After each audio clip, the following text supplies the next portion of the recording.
Oi, eu sou a Cris e essa é a Biblioteca Esmeralda. Finalmente o primeiro vídeo agora de 2023, completando aí 8 anos como leitora, 2 anos como Biblioteca Esmeralda. Então é uma data muito legal, muito importante. Eu sabia que era uma boa ideia juntar as duas coisas, a Biblioteca Esmeralda com meu aniversário de leitora, então muitas comemorações. 2022 foi um ano bem diferentão. Eu fiz várias coisas diferentes, mas não consegui ler muitos livros, não produzi muitos vídeos aqui para o canal. Mas estamos aqui para falar dos melhores livros de 2022. Ao todo são 11, eu tô aqui com a minha colinha. Ao todo são 11 e por mais que eu tenha lido pouco em 2022, eu consegui ler muita coisa interessante, muita coisa que eu realmente gostei. Eu senti falta de leituras que eu constantemente gostei, assim, sabe? Tipo, um mês em que várias coisas me chamaram a atenção, várias coisas favoritadas. Não foi um ano de muitos favoritos, mas basicamente os meus favoritos estão nessa lista. Tipo, dos 40 e poucos que eu li, os favoritos são esses, sabe? Fora isso, não teve muita coisa que me chamou a atenção. Eu acho que isso é um processo, eu tô mudando meu estilo de leitura. Tá chovendo e eu acredito que vai ter um pouco de ruído. Também tem a minha gatinha aqui atrás, eu não sei se vai dar pra ver a Celina. Eu acho que ela tá aparecendo, eu não sei. E ela vai ficar aí enquanto ela quiser, né? Então, o meu top 10 desse ano foi bem diferente. Como eu falei, eu não li tantas coisas assim extraordinárias, então foi muito difícil selecionar e ainda colocar numa ordem. Então, assim, o meu top 3 é real, assim. Eu quis colocar aqueles livros nessa ordem, quem tá em primeiro, segundo e terceiro. A partir do 4 até o 10, até o 11 no caso, né? Porque foram 11 livros que eu escolhi, eu coloquei em ordem de leitura. Então o número 11 é o livro mais recente que eu li. E o número 4 foi o mais anterior, o mais antigo. Então assim, não é que eles estão nessa posição porque eu gostei mais de um ou de outro, é porque eu coloquei em ordem de leitura mesmo. Então em 10º lugar, bem entre aspas, porque eu coloquei 2 no top 9, né? Mas aí em 10º lugar eu coloquei Um Conto de Natal, do Charles Dickens, com tradução de Silvio Antunes. Esse livro saiu em 2020 pela Princípios e eu basicamente amo demais o Charles Dickens. Na verdade não amo o Charles Dickens, né? Eu amo o que ele escreve, porque como pessoa, né, tenho críticas, mas eu gosto de tudo que eu li dele, que ele escreveu, eu gostei. Um Conto de Natal foi um dos últimos livros que eu li em 2022, eu li assim na véspera de Natal, então foi muito gostoso, foi muito legal. Eu já conheci a história através de diversas adaptações que eu já tinha visto, mas foi muito mais incrível acompanhar a escrita do Dickens, que é uma escrita que me encanta muito. A Princípios tem aquele texto mais, é mais direto, só que eu achei positivo. Gostei muito mesmo, eu acho que a Princípios consegue levar esses clássicos de maneira muito mais acessível.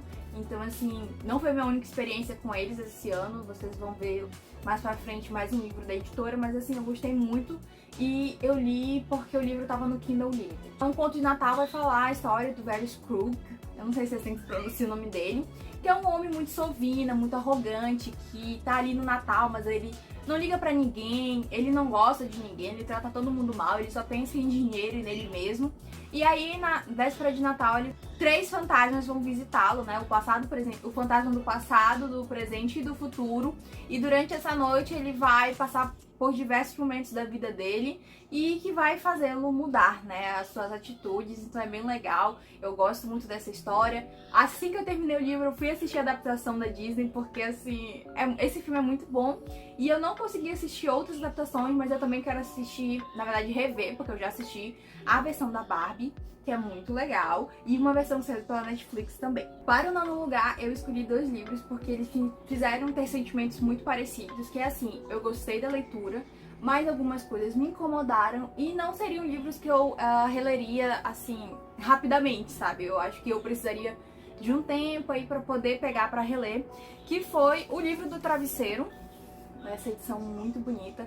Esse livro é um clássico da literatura, principalmente da literatura japonesa, né? Ele é um livro muito bonito, muito diferente. Foi escrito pela Sei Shonagon e tem muitas tradutoras, então eu vou dar uma lida aqui, olha. Jenny Wakisaka Junko Ota, Rika Hashimoto, Luisa Nana Yoshida e Madalena Hashimoto Cordado. E essa edição aqui é de 2013, saiu pela editora 34, que é uma editora que eu respeito muito em relação às edições. Sempre se preocupa em trazer traduções diretamente dessas línguas e não tipo do inglês, que é o mais comum, e vai estar aqui uma tradução indireta também. E aqui a Sei Shonagon vai trazer alguns relatos do cotidiano dela, né? Então ela era uma das damas da corte, e ali ela vai estar no meio de muitas pessoas inteligentes, graciosas, elegantes, e ela vai retratar esses elementos, e ela vai fazer também algumas listas do dia a dia dela. Então são mais de 300 textos de uma espécie de diário, em que alguns dias ela vai narrar o que está acontecendo, e em alguns outros momentos é só tipo lista de lagos que ela gosta, sabe? Isso pode parecer meio bobo, mas é muito interessante, é muito... na época que saiu era algo muito único. E uma das coisas que mais me fez gostar desse livro é o quão inteligente esta mulher era. Sério, você sente que era uma pessoa inteligente, uma pessoa de muitos conhecimentos, e é isso que me chama a atenção, que me agrada. Foi um livro difícil, foi um livro que em alguns momentos eu não entendi muita coisa, e tem muitas notas de rodapé para ajudar, tem textos de apoio, glossário, assim, é um livro bem completinho. Se você quiser entender um pouquinho mais sobre a cultura clássica japonesa, um pouquinho sobre a história da literatura, também vale super a pena. E também coloquei junto o Anti-Cafés Free, que saiu no meu vídeo de melhores leituras até metade do ano, né, o vídeo de 50%. E Antes que o Cafés Free é de Toshikazu Kawaguchi, com tradução da Amanda Moura. Saiu em 2022 mesmo pela Valentina. Se eu não me engano, teve uma promoção do e-book que eu comprei na Amazon. Uma coisa que me desagrada, vou te falar logo de cara desse livro, é que ele é uma tradução indireta. Esse livro foi publicado originalmente em japonês, mas a Valentina fez a tradução do inglês, né? A Amanda Moura é uma tradutora que vai aparecer aqui de novo depois, e ela é tradutora do inglês. Então, assim, isso pra mim é decepcionante. Não tô aqui desmerecendo o trabalho da Amanda, eu sigo ela nas redes sociais, é uma tradutora fantástica, gosto muito do trabalho dela, mas não era a pessoa que deveria ter feito, sabe? Eu acho que a tradução deveria ter sido do japonês. Não vou perder muito tempo aqui explicando em relação de tradução, mas eu realmente sinto que a Valentina perdeu a oportunidade de fazer uma edição mais caprichada aqui pro Brasil, se fosse direto do japonês. Enfim, Antes que o Café Free, ele originalmente era uma peça, depois se tornou um livro, tudo escrito pela mesma pessoa, né, o Toshikazu. E é um livro que vai falar sobre uma viagem do tempo que acontece em um pequeno café ali no Japão. É um café muito simples, que tem um ar muito familiar, muito aconchegante, mas meio estranho também. Ele é aconchegante ao mesmo tempo que ele tem uma certa estranheza. As pessoas entram ali e percebem que tem alguma coisa estranha naquele café, não sabem dizer o que é, mas tem esse mito que você ali pode viajar no tempo. A questão da viagem no tempo não é lá muito explicada. A parte mais importante é o desenvolvimento dos personagens, aquela família que vai se formando ali entre os donos do café e os clientes. Então tem essa questão, mas como eu falei, é um livro que pra mim tem alguns problemas, algumas coisas que eu não gostei tanto assim, mas que acaba superando. Eu me apeguei tanto aos personagens, eu curti tanto a vibe ali da história, que eu acabei deixando passar esses problemas. Eu sei que tem adaptação em filme também, e eu ouvi bons comentários em relação ao filme, que explica mais algumas coisas, alguns detalhes que o livro não explica. Então eu acho que pode, assim, dar uma crescida na leitura se eu der uma olhada também na adaptação, né? Enfim. Em oitavo lugar, eu coloquei Em Fogo Alto, que foi um livro que eu li pela Esquilo, né? Então todo mês o meu plano de telefone me permite ter acesso a um livro da Esquilo, e eu escolhi Em Fogo Alto, né? Que é da Elizabeth, eu acho que é Acevedo, não sei, é um nome latino dela, eu não sei pronunciar, não é Azevedo, é com C. Enfim, com tradução da Carolina Cândido, saiu também em 2022 pela Nacional, então eu fiquei bem feliz por conseguir pegar esse livro pouquíssimo tempo depois que ele saiu. A gente vai ter a história da Emone, eu não sei se é assim que se pronuncia o nome dela, desculpa, que é uma jovem de 17 anos que teve uma filha na adolescência, né? Ela não vive com o pai dessa menina, ela mora ela, a avó e a filhinha, e ela é uma jovem muito batalhadora, que quer estudar, quer melhorar cada vez mais para poder dar uma boa vida para ela, para a avó, para a filha, e ela ama cozinhar. Por isso, né, é Em Fogo Alto, né, tem a ver com cozinha e tal. Ela é uma incrível chefe de cozinha. Não chefe de cozinha, né, ela cozinha muito bem, quer se tornar uma chefe um dia, mas tem muitas dificuldades, né, ela tava terminando a escola, ela não tem muito dinheiro, é tudo muito complicado pra ela. Só que na escola dela começa a ter um curso de culinária e ela faz das tripas ao coração pra conseguir finalizar esse curso, que vai dar a oportunidade dela viajar, conhecer outros lugares, outras culinárias. Então, assim, é um livro que explora muito essa personagem jovem, que tem muitas responsabilidades. Isso é uma coisa que me doía muito no livro, é que a Emone não parecia ter 17 anos. É uma crítica e ao mesmo tempo faz sentido, sabe? Eu queria mais ver traços da Emone jovem, se divertindo, tendo uma juventude boa, mas ao mesmo tempo eu entendia que aquela vida dela era bem complicada, que ela tinha que abraçar o mundo, porque era o mundo dela, senão ele iria cair, né? Mas assim, foi um livro que me emocionou muito, em vários momentos eu chorei, de verdade, eu gostei muito. A Emone ali também tem uma relação com os pais, a mãe dela morreu muito jovem, o pai acabou meio que abandonando a família. Então, foi um livro que me pegou muito pelo sentimental, eu me apeguei demais a Emone, eu acho uma personagem fantástica. E já tem outro livro da Elizabeth Acevedo que eu quero ler, também tá na minha listinha. Que também vai falar um pouquinho sobre família e tal, então tô bem empolgada. E é isso, é um livro que eu gostei bastante, é aquele livro bem rapidinho, bem gostoso, mas que também emociona muito, que fala muito com a gente, então é uma leitura assim perfeita. Em sétimo lugar, eu também já falei desse livro no Melhores Leituras de metade do ano, foi Na Corda Bamba, da Kylie Reid. Gente, pronúncias não são comigo. A tradução ficou pela Roberta Klepp, não sei. Esse livro saiu pela Arqueira em 2020. Então eu já falei um pouquinho desse livro. Vai contar a história da Emira. É isso mesmo? É isso, Emira. Que ela trabalha como babá e ela vai no supermercado com a criança que ela cuida, né? E as pessoas pensam que ela está sequestrando aquela menina, que está acontecendo alguma coisa de errado ali, porque é uma mulher preta com uma criança branca, né? Enfim, esse livro vai falar bastante sobre racismo, sobre branco que se acha superior e que acha que todos os seus atos são para ajudar a pessoa preta, quando na verdade a pessoa está sendo muito arrogante e racista, né? Então a gente tem aqui a chefe da Emira sendo uma coisa muito estranha. Ela é meio obcecada pela Emira, ela se acha muito boa. Eu não sei explicar direito esse livro, mas ele tem uma pegada de suspense. Enquanto eu lia, parecia que a chefe dela ficava cada vez mais obcecada com ela, e isso me perturbava bastante. A Emília tá rodeada de pessoas muito estranhas. Ela acaba se relacionando com um homem branco que só interage com pessoas pretas, todos os amigos dele, todas as namoradas dele. Só que isso não é pra ser visto do tipo, ai, normal, ele tem um círculo de amigos diversos. Não, ele é obcecado pela cultura negra, sabe? Então tem um quê de estranhismo, de suspense aqui que me cativa muito. Esse livro é muito interessante, ele desperta muitos pensamentos, como às vezes algumas atitudes nossas, a gente pensa que tá fazendo certo, mas na verdade a gente tá tendo atitudes racistas sem perceber. Então isso não é pra tipo, ai, que pena de mim. Não, presta atenção, olha o que tu tá fazendo. Será que tu não tá sendo racista de alguma forma? Então esse livro falou muito comigo desse sentido. E a Emira é uma personagem fantástica. Eu só queria que ela ficasse num círculo social normal, com pessoas que fossem mais saudáveis pra ela, sabe? Mas é um livro muito interessante, bem recomendado aí. E aí, em sexto lugar, o clássico nacional maravilhoso, assim, eu acho que eu não conheço ninguém que tenha lido esse livro e falado mal, que é Quarto de Despejo, da Carolina Maria de Jesus. A Carolina é uma mulher preta dos anos 60 ali, mais ou menos, né?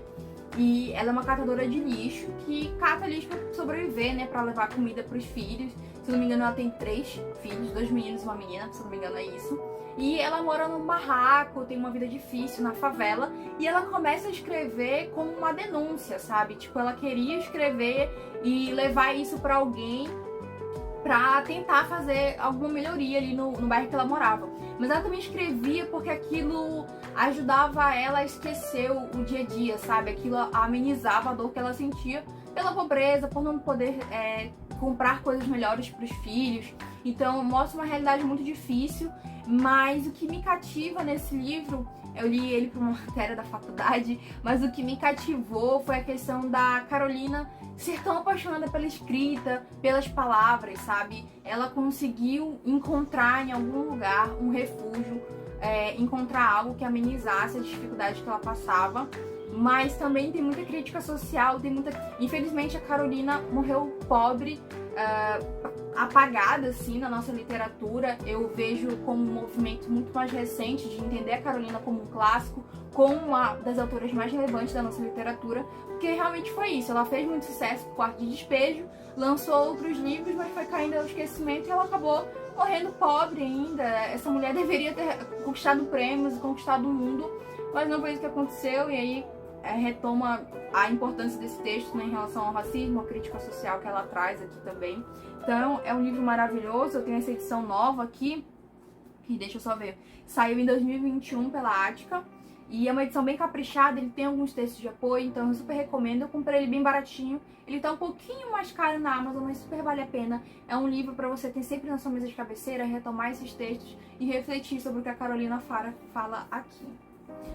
A próxima, lembrando de novo que esses livros estão em ordem de leitura, né? Do mais recente que eu li até o mais antigo, então não quer dizer que, sei lá, o próximo que eu vou falar é mais relevante, mais importante do que Quarto Despejo. Não é só porque eu li antes mesmo, então, enfim.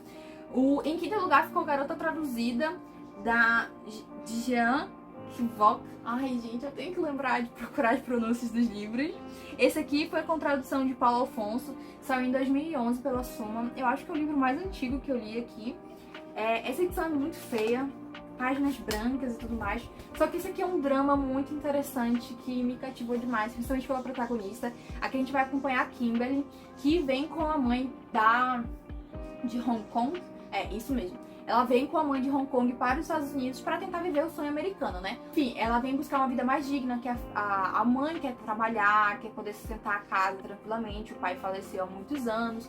A Kimberly quer estudar, ela é muito, muito inteligente, ela só tira nota boa, e ela quer estudar porque ela entende que os estudos podem proporcionar uma vida melhor para a mãe dela, né?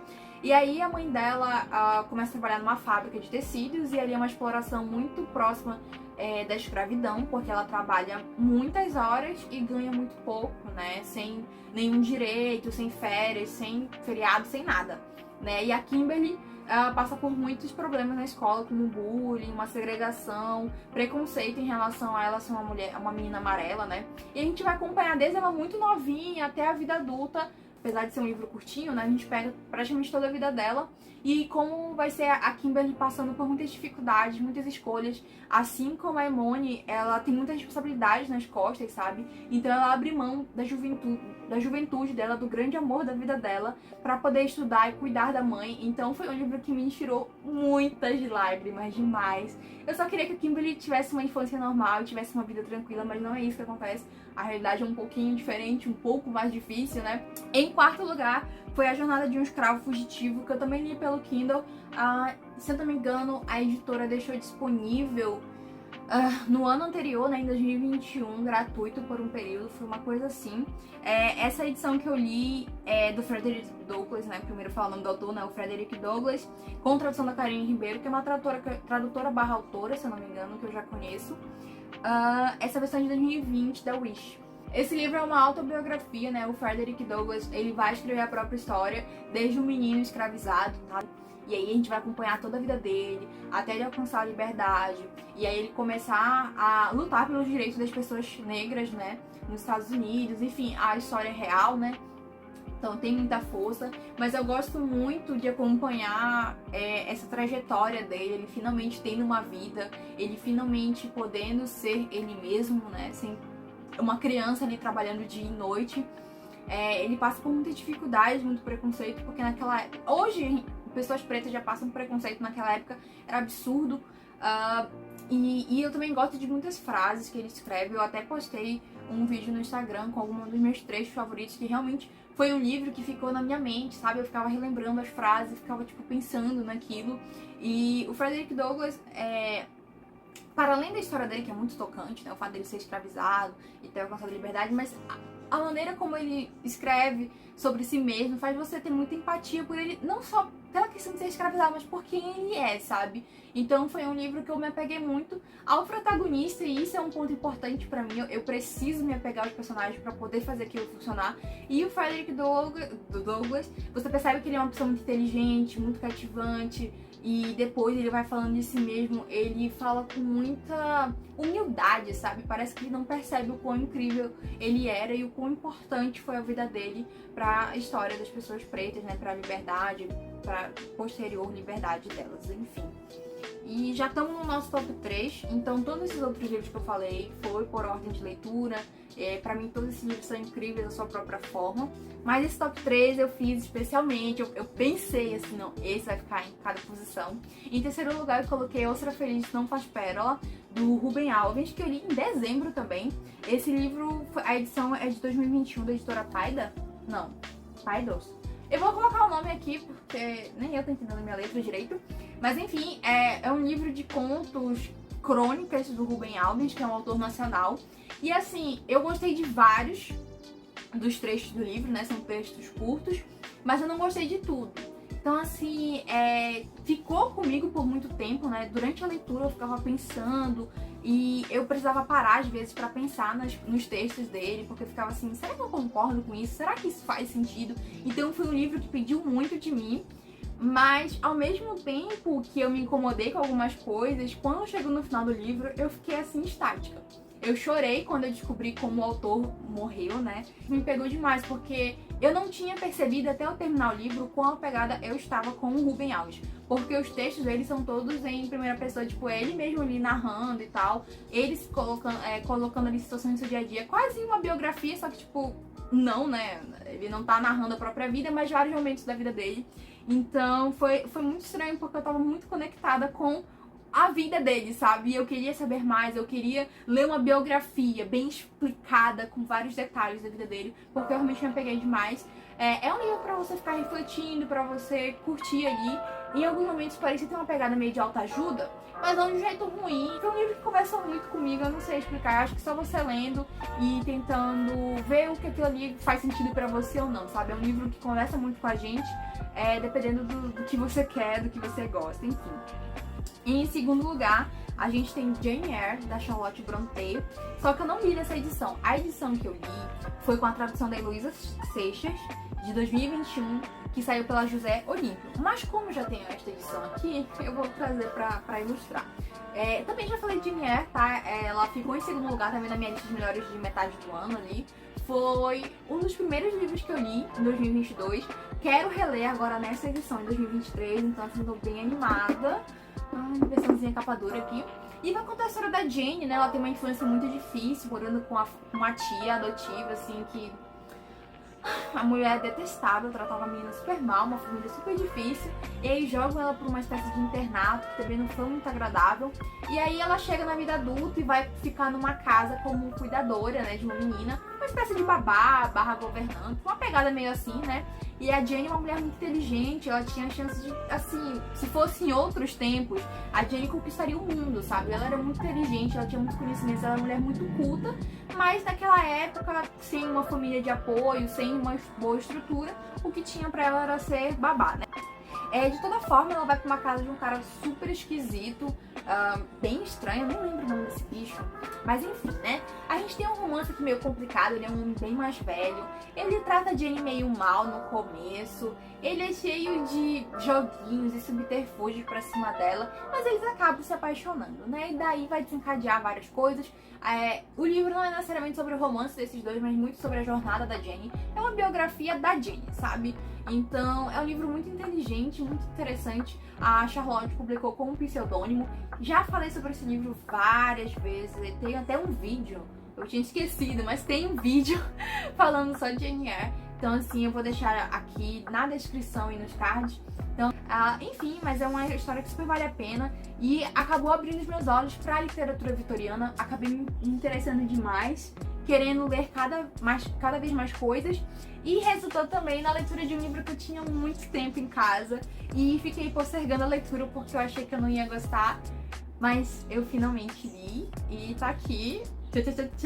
O primeiro lugar, Um Conto de Duas Cidades, de Charles Dickens. Eu disse que a princípio ia aparecer de novo aqui. Apareceu. Gente, que livro!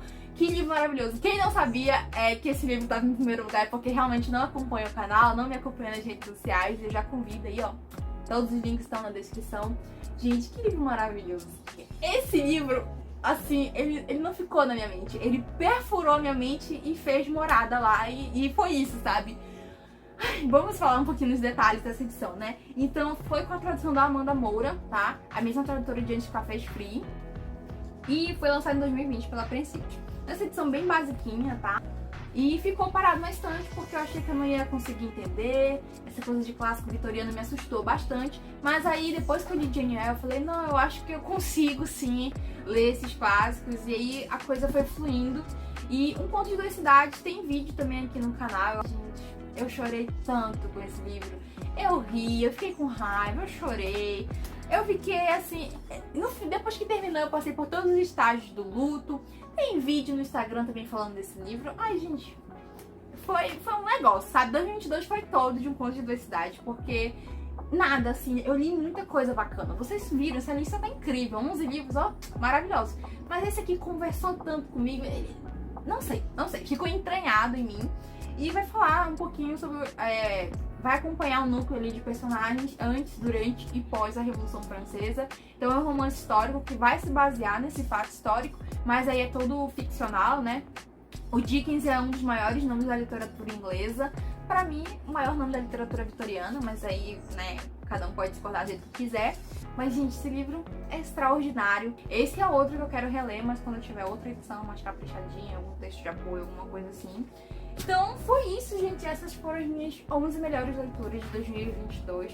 Mas é isso, muito obrigada por ter me acompanhado em já 2 anos de Biblioteca Esmeraldo. Esse projeto já tá, ó, há muito tempo na minha cabeça, então é muito legal ver ele tomando forma e já, né, crescendo aí, já é um bebezinho bem grandinho. E então é isso, se você gostou desse vídeo, já deixa o seu like, se inscreve no canal. Esperamos, se Deus quiser, chegar ao 3º ano de vida do Biblioteca Esmeraldo. E isso não seria possível sem vocês me apoiando aqui, seja compartilhando o vídeo, fazendo um comentário, tudo isso já ajuda muito. O link para todas as minhas redes sociais, entre outras coisas interessantes, vai estar aí na descrição. Então é isso, até o próximo, leia livros e love yourself! Acompanhou a mamãe no vídeo, foi, amor? Fala pro pessoal se inscrever no canal e deixar o like.